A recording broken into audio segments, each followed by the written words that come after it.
The Board of Peace, we call it the Board of Peace. যুক্তরাষ্ট্রের president Donald Trump গাজার জন্য গঠিত board of piece বা শান্তি পর্ষদের সদস্যদের নাম ঘোষণা করেছেন।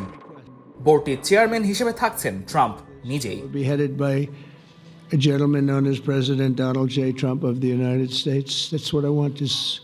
বোর্ডের অন্য সদস্যরা হলেন সাবেক ব্রিটিশ প্রধানমন্ত্রী টনি ব্লেয়ার, অ্যাপোলো গ্লোবাল ম্যানেজমেন্টের সিইও মার্ক রোয়ান, বিশ্বব্যাংকের প্রেসিডেন্ট অজয় বাঙ্গা এবং মার্কিন নিরাপত্তা উপদেষ্টা রবার্ট গ্যাব্রিয়েল।